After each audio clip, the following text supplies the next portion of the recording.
Hi moms, this is your girl Osmi So Glam here. I am here today with my first budget video on my channel. Yay! This is something that I'm super excited about and I want to be able to share with you.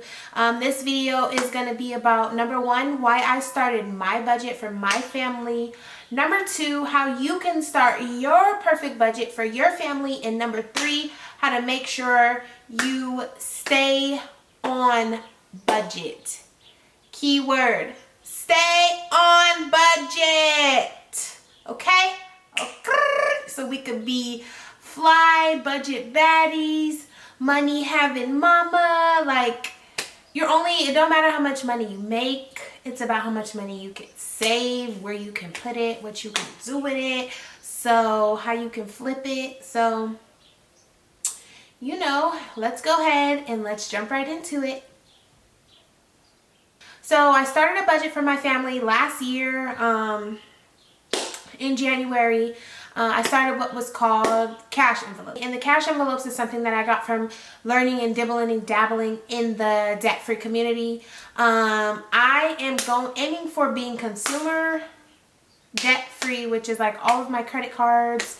Last year I had 14 credit cards. It was a whopping total of like a little bit under $40,000, I think, something like that, between me and my husband. So boom, this year, what is today? That was last January. Today is Wednesday the 20th. So it's March. Yeah, so a little over a year, we went from 14 credit cards down to 6 credit cards. We have 6 credit cards left. Something that really kicked me into gear was I was in so much debt. I was like, oh my God, like I'm tired of paying this debt. It seems like I'm just working to pay my debt. So today is 2019. I'm a little over a year over my budget, or over into my paying off my debt.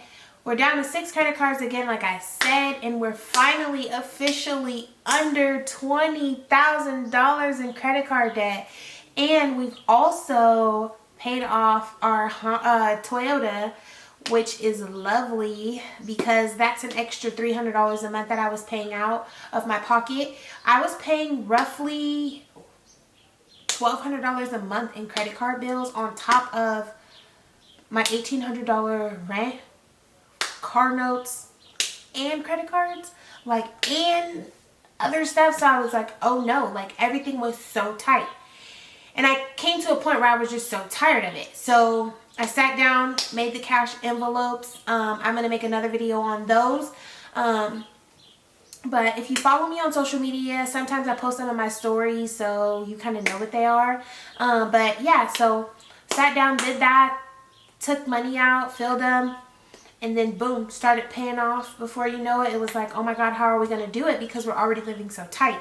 But once we got even tighter, make sure we had a grocery list, make sure we stuck to our grocery budget, make sure we didn't buy anything extra. All that money was just coming and we were like paying stuff off.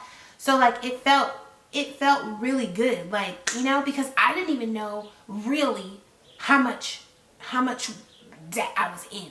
And debt is so normal that you don't even think about it as a bad thing until you realize that it's strangling you, and then you're just working to pay these companies for this material things that don't even matter.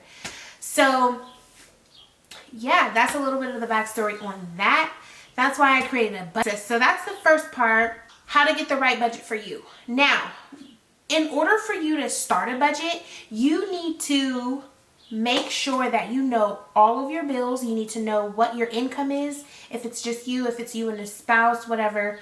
You need to make sure that you know where all of your income is and exactly to the dollar amount. Like, it may seem funny, but you need to write down to the cent what you're making so that you are not unprepared. Again, I cannot say that enough. You need to write down to the T where your money is. So you need to write in exactly when you get paid. If you can't see it beforehand, you need to make sure that you write out how much was your check. You need to write out the bills that you're going to pay within that check. And then you also need to write out what's going to go in your cash envelopes. For example, I'll just touch a little base. You need to make sure that you are, for example, if you have your cash envelopes or your cash system, however it works, you need to make sure that you have a envelope or a column for everything that you may need. For me, I have gasoline, groceries, kids. Again, I have gasoline, I have groceries, I have kids. I have date night money. I also have an emergency fund, and then I have a deposit. Yeah, and then I make those rock for 2 weeks. Oh, cash envelopes so fun because they're cute. No, this is a struggle. Like, you can't touch that money. If you don't need it, you can't even buy yourself a water, okay? Like, you're like, no, I can't do it. I know that water is $2 or whatever the case may be, but I can't do it because I don't want to spend my cash that I have. This has to last me for 2 weeks. So hopefully that kicks you into gear to bring some water, bring juice, bring whatever it is that you're going to bring from it. It's not, when you're getting out of debt or when you're trying to save for something bigger, it's not like, oh, let me give myself $100 a week to do this. Or, you know, like, as you can see, my nails are not done. Like, I'm over here like, no, I'm not going to pay $40 to get my nails done, to get a gel manicure, when I could take that $40 and pay something off or put it in my savings. And that's just where I've came. I don't really care what people think about me. I don't really care if people think that I don't have something. I don't care about people knowing that I'm on a budget. Like, that's the last thing that I care about, because at the end of the day, my kids are taken care of and I have money saved. So whatever people may think about you or whatever the case may be, like, who cares? If you're at the grocery store and your grocery budget is $100 for that week to feed your family, or $150, if you go $1 over, put something back. Don't take money out of your savings. Put something back. Because I guarantee you can find something within that thing that you don't need. For example, we don't buy soda and juice and all that anymore. We may buy like 1 or 2 juices per grocery visit. But once we run out, we run out. And then we go and we make sure that we have water, because water is really the only necessity. So you really learn to live on necessities. And it really actually is a stress-free way of living. Like, you get paid, you pay all your bills first, you save your money, you put your money where it needs to go, and then whatever you allotted yourself to have fun in those 2 weeks until you get paid again, that's it. And once you're out, you're out. I see a lot of people trying to keep up like a facade, and you don't have to do that. Like, who cares? If somebody doesn't like you because you're frugal and because you want to make smart decisions, then they don't like you, and they don't have to like you. You don't need that person in your life, girlfriend. Exit stage left. Thanks. Bye. Have a nice life. Yeah, be broke over there. I said it. And another thing is that I do want to say before I move on to the next topic is, we have to make sure that as a community, as people, as human, as moms, as women, as black women, we have to make sure that we are keeping our community right. Like, you know, like, you can't be out here living your best life, but then you're like, okay, well, I gotta wait till next week to do this. Like, no, you can't live like that unless you're forced to. And if you're forced to, then you need to rethink your lifestyle. And growing up, I know I wasn't really taught to save. It was like, okay, spend money, do this, do that, do this. But then once I learned about saving, about making sure your credit is on point, about making sure you know, your priorities are in order, life is like a breeze. No issues. At that point, it becomes stress-free. Only stress I am going to have is going back to school. But when I graduate, I'll be wiping my tears with the money. Where's the money? I don't have money over here. I don't have it. I did have a couple dollars over here, though. But I'm going to just be wiping my tears with the money and throwing it in the bank. And the last thing that I wanted to say in this video, I'm going to wrap it up because my kids are acting a fool. So I'm going to wrap it up. But learning to say no. Like, you don't always have to have the new stuff. Like, for me, I'm a very simple type of person. I like a cute shirt. I love leggings because they're comfortable. I have kids. I'm chasing people around. Like, I'm getting in and out of the car. I can't be wearing jeans all the time. So learning to say no. Hey, maybe only buy stuff on clearance if you still feel like you need to buy stuff. That's what I do. If it's too expensive, I'm not buying it. If it's over my budget, I'm not buying it. I'm not even going to say, well, I can put it back, because 9 times out of 10, we do not go back and grab that money and put it back in the savings like we said we were going to do. So yeah, another thing is never be embarrassed about where you are in your journey, about where you are in saving, about where you are in getting debt free, about what people have to say, because if you're going to be embarrassed, it's going to be hard for you to get out. You need to really put the truth out on the table.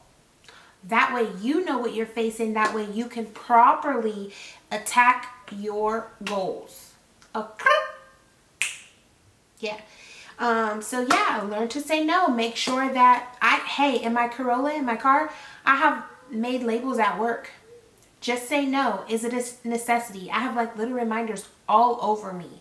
Like, or not all over me, but all over the place. I have little reminders to keep me on goal. When me and my husband and we're not perfect. Sometimes we do go and get dessert and we know we shouldn't be going to get dessert. But at the end of the day, like, we have kids, we like to do fun stuff. I don't want to suffer. I don't want to seem like I'm miserable. I don't want this to be a miserable journey. And I know it can be like uptight talking about your finances, and people are very like, oh, I'm scared to say how much money I make. I don't want that person to know how much money I make, or I don't want that person to know how much debt I'm in. But like, it's all about you, sis. Like, you have to make sure that you're right.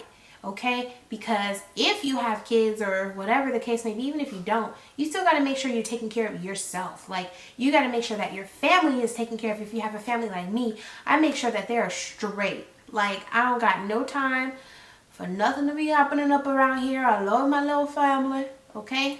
I love them to death. So we got to make sure we do really the right thing. Like, open up a savings account, and that money, maybe you feel like you can't open up a savings account. Make sure you have life insurance. Like, those little things, like Starbucks. Cut Starbucks out so you can afford life insurance. Stop going to get your nails done every week. Maybe go every 2 weeks or once a month. And then that other time that you were going to go, take that money and put it in a savings account for your kids, because before you know it, it will add up, you know, or put it in a savings account so you can buy a house, or maybe you can buy that new couch and you don't have to go out and rush. Like, everything is not about a facade. Everything is not about what somebody else got first. It's not a race. It's like, let's lift each other up. Let's do us. Let's make sure we're doing it right. Let's not try to flip this to flip that to get this. Like, no, let's make sure we're doing it right, so that way nobody can have shit to say when you do it right.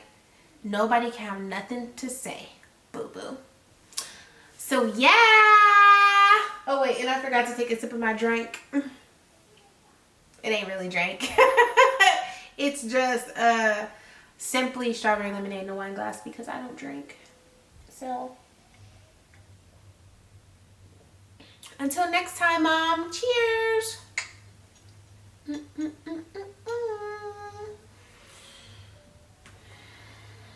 These fools just keep calling me. Money on my mind, and it's always like ringing. Some strong earrings blinging. Bye, guys. Until next time, I will see you next Wednesday. All right, Bob, I'm done.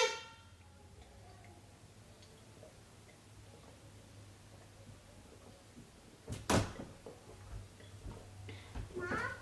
Yeah. Are you done? Are you done?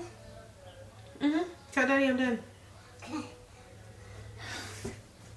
Are you almost done drinking your juice? Bye, Grandma. Can you tell Daddy come here?